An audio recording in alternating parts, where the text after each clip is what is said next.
Since 2015, I've invested in more than 200 companies, so I understand the ins and outs of these funding options. Let's dive in.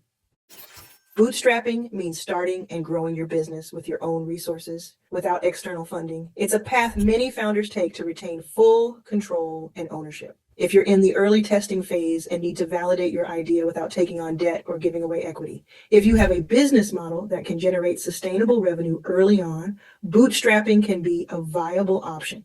When you can manage costs effectively and grow gradually, bootstrapping allows you to scale without external pressure. Bootstrapping gives you full control and keeps you focused on profitability. However, it can limit your growth potential and may be challenging without enough resources. Angel investors are individuals who provide capital for startups in exchange for equity, often during the early stages. They can also offer valuable mentorship and connections. If you need funds to develop a prototype or MVP and validate your business idea, angel investors are a great option. When you have some initial traction but need additional funds to scale, angels can help you get to the next level. If you seek mentorship and industry connections, angel investors can provide valuable guidance and open doors for your startup. Angel investors can offer flexible terms and valuable support, but you'll give up some equity and control. Make sure you align with their vision and expectation. Venture capitalists, VCs, are institutional investors who provide significant capital to high-growth startups in exchange for equity.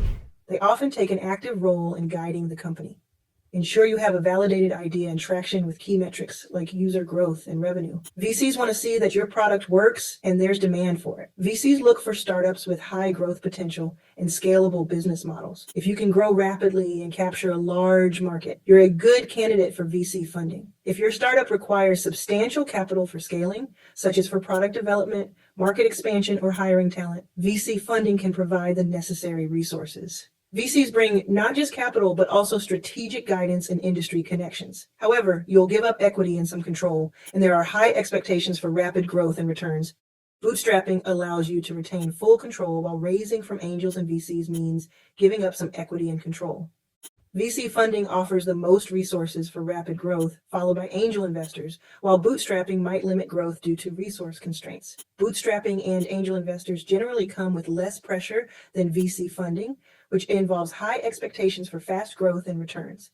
Evaluate your current stage, capital needs, and growth potential. Understand your long-term vision and how each funding option aligns with it. Timing is crucial. Ensure you're ready for the commitment and expectations that come with external funding. Prepare your financials, operations, and team for the next stage. Consult with mentors, advisors, and financial professionals to make an informed decision. Their insights can help you choose the best path for your startup's success. So there you have it, a comprehensive guide to bootstrapping, angel investors, and venture capital. Each path has its pros and cons, and it's important to choose the one that aligns with your startup's goals and needs. If you found this video helpful, please give it a thumbs up, subscribe to my channel for more tips on startup success, and share your thoughts in the comments below. I'd love to hear about your journey and any questions you might have. Thanks for watching, and I'll see you in the next video.